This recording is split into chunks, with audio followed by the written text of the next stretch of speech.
What's going on, everybody? This is JVB with the Postgame Report.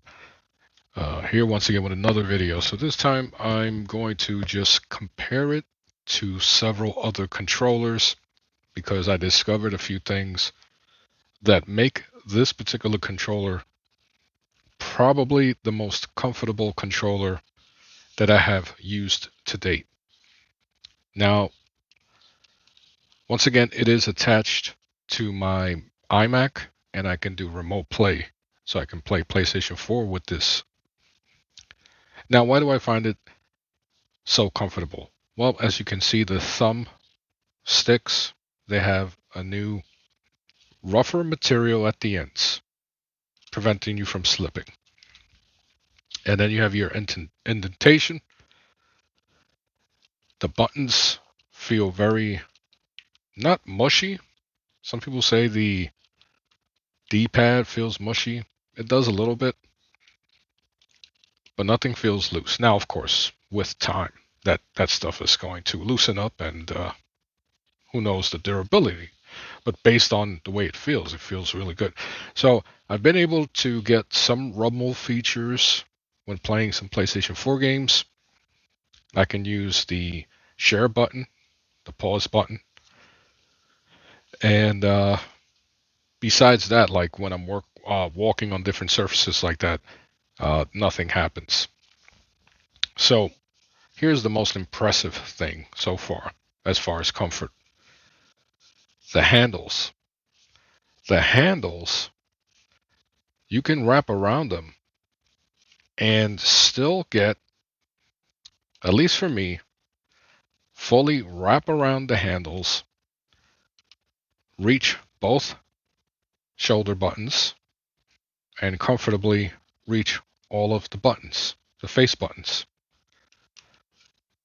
And the good thing about this controller is that the handles, and I want to see how I can try to demonstrate this as easy as possible.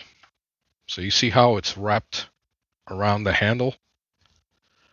Now that little pattern that we've seen people show off, the little square X's and all that stuff, it's specifically on the back of these handles here, not necessarily in the back or anywhere else. So the front is smooth, allowing you to comfortably move your hands around. And then you have the roughness of the X's, O's, circles on the handles to keep you in place. So let's compare this to the PlayStation 4 control. Everything's smooth. You do have somewhat of a rougher surface for the back. Now, you can see, even though I can wrap all the way around, it just feels, particularly at the end, a little stubbier.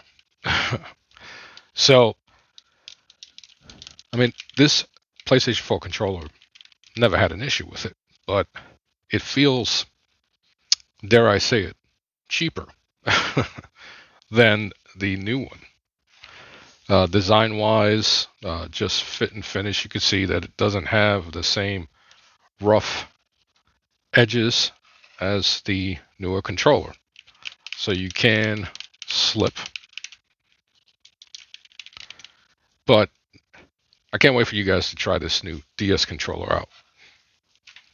And here is an Xbox One controller. Now, it is basically the same as the new Xbox Series controller, with the exception there will be a share button, and you do have, from what I heard, a different fit and finish on the controllers themselves. So very similar to how you would grasp the, I know that sounded kind of funny, how you would grasp the newer controller for the PlayStation 5.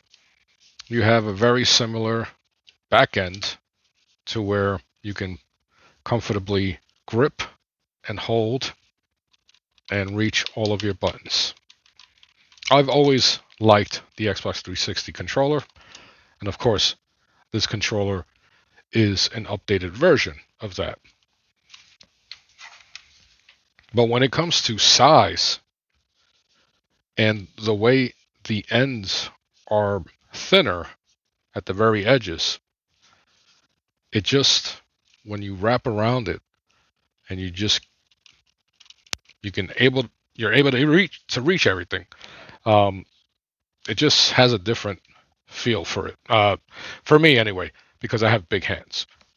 So the new PlayStation 5 controller, I mean, you can tell they really did a lot of R&D in this controller. It is, once again, phenomenal.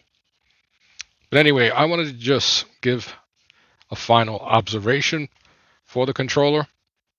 It looks really sleek. It feels sleek. It feels really comfortable and premium. There's nothing cheap feeling about this controller. So anyway, I am JVB. I'll talk to you later.